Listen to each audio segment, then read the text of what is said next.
Eu sou muito fã de Harry Potter desde que eu era adolescente e eu sei que tem todas as problemáticas da autora, dela ter inúmeras opiniões e posicionamentos, no mínimo, como que eu posso falar, ignorantes, mas como precisamos separar a obra do autor, vamos falar um pouco sobre Harry Potter, que eu gosto muito, e mais especificamente sobre o quarto filme da franquia, Harry Potter e o Cálice de Fogo.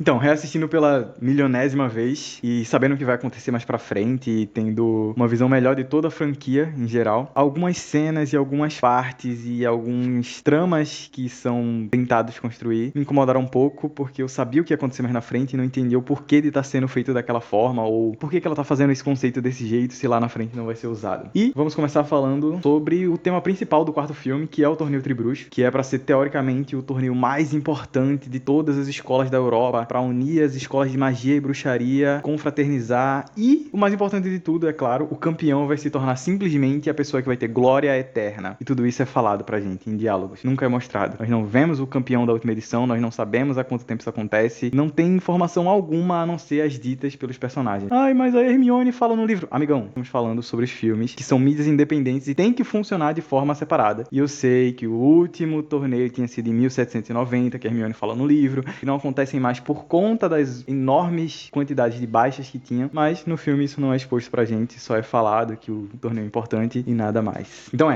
toda a construção do filme com relação ao torneio e as consequências que ele vai ter são completamente anuladas nos próximos filmes, porque tudo bem, eu entendo, o Harry ganhou o torneio mais importante, mas tem um evento que é pra ser ainda maior do que isso, que é a volta do Voldemort, e ninguém vai acreditar nele, vai ficar conhecido como mentiroso, indesejado número 1, porque a vida escolar deles vai continuar por pelo menos mais 2 anos, mas ainda assim não tem sequer uma menção ao torneio mais pra frente, não tem uma lembrança, ou, lembra que o Harry ganhou? Cara, ninguém fala disso. Eu tenho uma memória muito específica, porque quando eu era mais novo, eu só deixava isso passar, nem lembrava mais que o Harry era campeão tribruxo. Mas durante um jogo de computador do Harry Potter e a Ordem da Fênix, muito bom inclusive, tem um mundo aberto espetacular em Hogwarts, pode andar pra lá e pra cá e das salas e... Enfim, nesse jogo tem alguns personagens que estão passando pela escola e de vez em quando eles falam alguma coisa pro Harry, tipo, oi, ou quando é alguém da Sonserina ele xinga. E uma desses personagens da Sonserina, quando o Harry tá passando, ele fala tribruxo idiota. E eu, cara, é verdade, o Harry é campeão tribruxo, depois de, sei lá, muito tempo sem lembrar que isso acontecia. Então, é isso, o máximo que temos é uma interação num jogo que é uma mídia completamente diferente, como eu já falei. E isso sem falar no segundo maior objetivo, que é a confraternização entre as escolas, que o Dumbledore enfatiza muitas vezes, e isso não é mostrado pra gente, não temos uma construção dessa confraternização dos alunos interagindo com alunos de outras escolas, fazendo amizades. Inclusive no discurso do Dumbledore, depois da morte do Cedrico, ele fala, vão vir tempos sombrios, e os laços que criamos durante todo esse ano serão importantes pra conseguirmos passar por esses tempos que virão. E que laços que foram construídos? O máximo que temos durante o filme, junto do elenco principal, é a interação deles com a Fleur, depois que o Harry salva a irmã dele e ela fica grata e dá um beijo no Rony. Mas, cara, é algo muito pequeno, uma personagem só. Não me controlei. Quando o vi, já tinha convidado. Na verdade, ele a convidou aos berros. Foi assustador. O que você fez depois? O que mais? Saí correndo.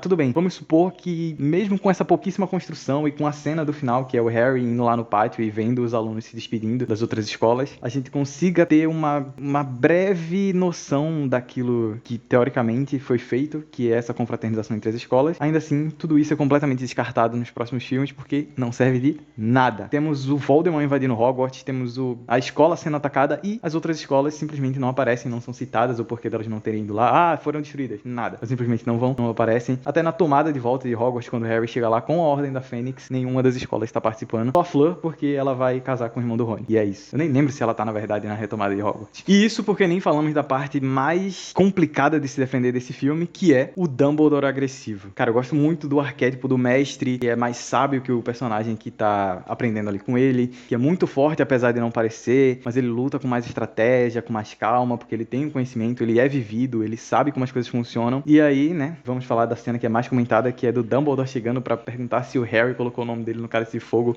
Eu protesto! Harry! Eu protesto! Harry! Você colocou seu nome no Cálice de Fogo? Não, senhor.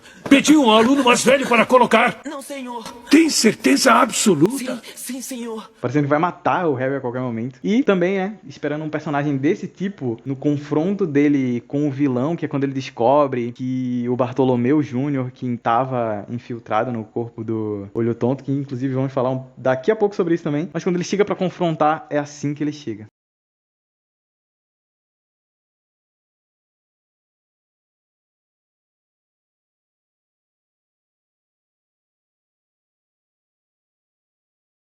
E sim, vamos agora falar sobre o Bartolomeu, que eu gosto do vilão, é uma parte positiva desse filme, eu gosto dele transformado em Olho Tonto, gosto da aula dele ensinando sobre as maldições imperdoáveis, gosto muito da cena dele com o Draco, transformando ele em Doninha e a Minerva perguntando se são aluno. O que está fazendo?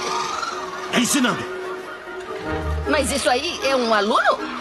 Tecnicamente é uma doninha. Mas, ele é um ponto positivo, eu gosto dele, porém ele emburrece o Dumbledore, mas isso não é um problema só desse filme, porque o Dumbledore, ele é extremamente aclamado, é o bruxo mais poderoso de todos os tempos, é o maior bruxo que tem nessa era, bruxo mais poderoso e forte, e durante, 6 filmes ele não faz nada, basicamente. Ele é enganado pelos vilões em questão, ou ele é inutilizável de alguma forma, e o máximo de poder que vemos do Dumbledore é na Ordem da Fênix, que ele lutando contra o Voldemort lá no final, que é legal, é um feito de poder interessante, porque o Voldemort é teoricamente o bruxo mais forte das trevas e o Dumbledore vence esse, mas também, né, é isso que temos, porque nesse filme ele é enganado por uma poção polissuco, que lá no segundo filme é mostrado pra gente que ela não muda a personalidade da pessoa, ela não muda como ela pensa, não muda os trejeitos, nem só muda a aparência, porque quando Harry e o Rony se disfarçam de Crabbe e Goyle pra ir confrontar o Malfoy, perguntar se ele é que abriu a Câmara Secreta, o Malfoy, que é um merda, ele desconfia, ele fala, vocês são muito estranhos, vocês não são assim, milhões e milhões de perguntas pro Crabbe e Goyle, e o Dumbledore nem desconfia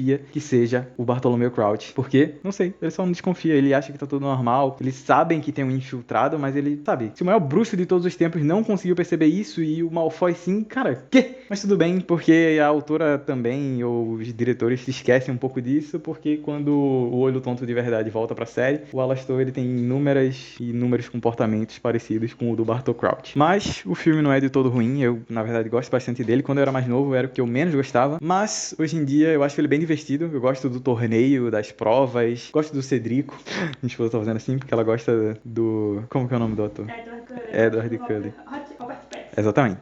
Eu gosto do personagem Cedrico. Eu gosto da Rita Skeeter, apesar dela ser um personagem que é pra fazer raiva na gente. Eu gosto do conceito dela. E ela não se ferrar nesse filme é um problema, porque temos o expose dela nos livros que a Hermione faz. Mas nesse filme, como a minha esposa linda, perfeita e maravilhosa gostou de enfatizar, o Léo Dias da bruxaria venceu. Mas eu gosto dela, acho ela um ponto positivo. E outra coisa que eu acho muito legal também é o final, um pouco antes do final, na verdade, o confronto do Harry com o Voldemort, toda a volta dele, o Rabicho cortando a própria mão, o Harry dando sangue dele e o duelo dele com o Harry, onde ele obriga o Harry a fazer a reverência e usa todas as maldições imperdoáveis que foram construídas pra gente lá atrás, na aula do Olho Tonto. Então, quando ele fala, ele começa a controlar o Harry, a gente nem precisa tentar entender o que tá acontecendo, porque já foi explicado pra gente, eu acho isso bem legal. Você aprendeu a duelar, eu imagino, não foi? Primeiro, fazemos uma reverência. Vamos lá, Harry. A cortesia deve ser observada. Dumbledore não ia querer que você se esquecesse dos bons modos. Eu disse reverência, Império! Assim. E também a cena do Harry com as varinhas conectadas e os pais do Harry aparecendo, o Cedrico, eu gosto bastante dessa partezinha. Então, o filme não é de todo ruim. E ele ficou com a nota 3,5 no meu Letterboxd. Então, tá aí, bom filme legal, mas com todas essas questões que esse universo cinematográfico de Harry Potter deixou em aberto. E é isso, comecei a analisar pelo quarto filme, porque foi o que eu mais assisti recentemente, mas quem sabe, né? Eu assisto os outros também e vejo os pontos errados. Para, Graça.